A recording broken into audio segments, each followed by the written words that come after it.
Good morning mga Kayungski TV. Dito kami sa farm ng aking kumpare si Kuya Jimmy.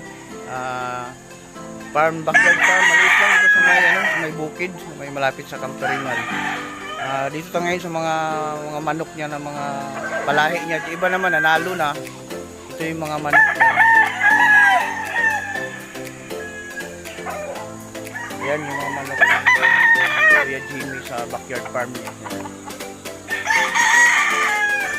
Puro panalo na yan, na dumaan na yan ang tag-isang panalo yan. Tapos meron siyang isa dito na 5 times winner niya. Ito 5 times winner yan. Ano yan, 5 beses na nanalo sa Marikina yan. Pero ang mga sugat niyan puro paalang, daplis. Wala siyang sugat na hindi pa siya baldado, pwede pa siya ilaban. Ngayon pinapalahi ni Kuya Jimmy kasi bihira lang to, naka 5 beses na tumanalo ngayong TV. Mayroon na mga lahi to, pero kaunti lang siya nagbigay ng lahi, hindi ganong marami, kaunti ang lalaki binibigay niya. Ayan yung TV, magandang klaseng manok yan, bihira yan, naka 5 panalo yan. Laban niya sa Marikina, doon niya nilalaban niya. Tapos lipat tayo dito sa kabilang manok niya, dito sa katabi niya kay parang dyan. Ito yung mga manok niya. Yan, mga stag niya yan. Yan, stag. Yan. Yan. Nasa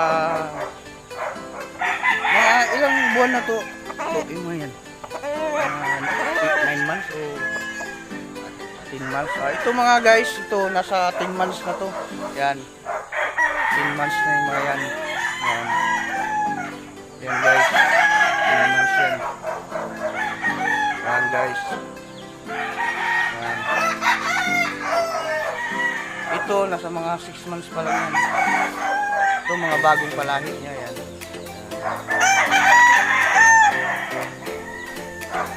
Guys, yan. 10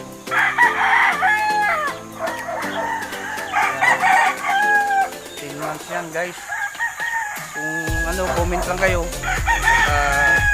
yung mga palahi niya. Lahat ito puro na nanalo, yung mga pinagpalahi niya.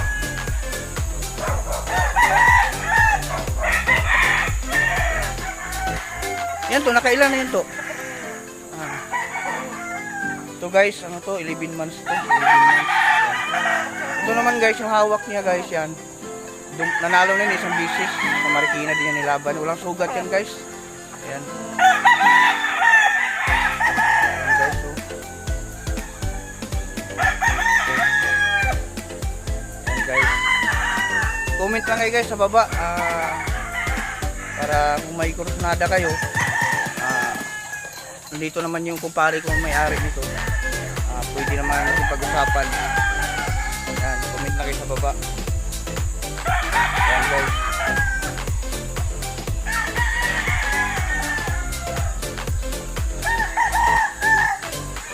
Yan guys, ito binabae ito guys, oh. Yan guys.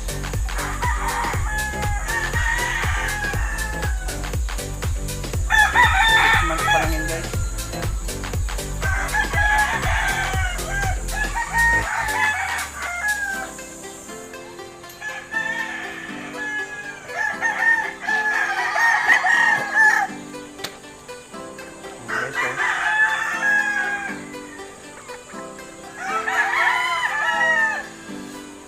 Yan. Guys, walang sugat yan. Nanalo na yun. Walang sugat yan. Derby size yan guys. Yan guys. Lumaan na rin yan guys. Isang bisis yan guys. Yan.